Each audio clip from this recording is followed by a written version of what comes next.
So I took a class in fall 2018 that was for an anti-human trafficking class, and it was just basically like the history, policy, and then awareness on human trafficking.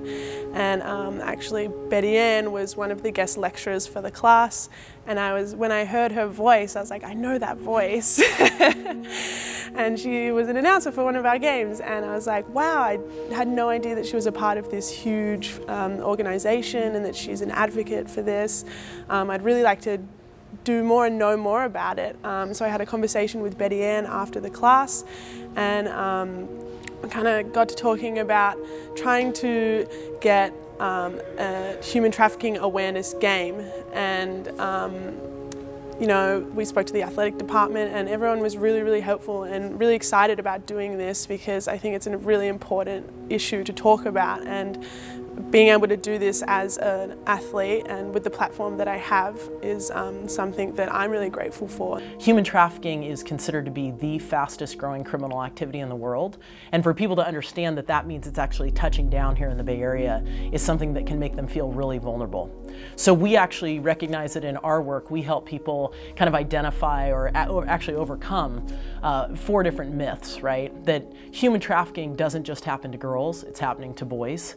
Human trafficking doesn't just involve sexual exploitation, it involves labor exploitation. It doesn't involve just foreign nationals. A lot of people think this is just about people coming into the country. It actually happens to American citizens. And the main one is, obviously, you've got to help people understand it doesn't just happen there, it happens here. The lecture course that I co-teach on human trafficking is designed to consider historical, legal, and medical perspectives on human trafficking. Betty Ann is one of our speakers every year who comes to talk about her experience in the anti-trafficking world. So one of the places that we're very passionate about training and raising awareness about this issue is actually with what we would call primary intervention players. Those people who, when they go to work every day, when they get dressed in their uniform, they are most likely to see a human trafficking victim. So we're talking about hotels, restaurants, apartment complexes like property managers, airports.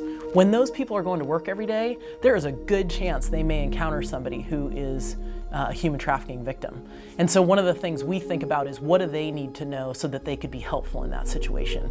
If you go up to any front desk employee at a hotel and tell them what human trafficking is and that we're looking for it here in the Bay Area, most front desk employees will tell you, oh yeah, I've seen some pretty interesting stuff here. And by that they mean somebody coming in with different women, different nights, somebody paying by cash, somebody with lots of cash, lots of towels being used in the room, finding all sorts of things in the garbage, things like that, that can alert them to the fact that there is exploitation happening there and that multiple people are visiting that hotel room. Indicators of human trafficking vary depending on the type of human trafficking that we're considering, be it sex trafficking or labor trafficking.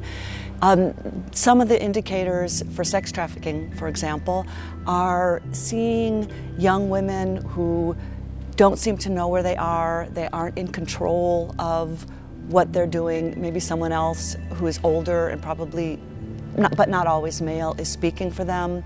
They may be in inappropriate clothing for the place. They may be checking into a hotel with no luggage and several older men. In situations of labor trafficking, it's things that you might notice, and it might just come from your gut that something doesn't feel right here. I'm more aware of my surroundings, of the people around me. I'm more aware when I go to airports and in areas that you might see someone who's being trafficked. I'm also more aware of my objects that I own, my items that I own, the things that I'm buying, where I'm sourcing my things from, and I'm telling other people about it. I think that's really cool about this class, is that you're just spreading your network, and you can use your networks to continue telling other people about it and trying to just boost the awareness for this issue. While we are living with such freedoms and abilities to move about, we have freedom of movement, freedom of thought, freedom of expression, and yet people in our very own midst are frozen in the reality of slavery and human trafficking, where they are not allowed to go wherever they want.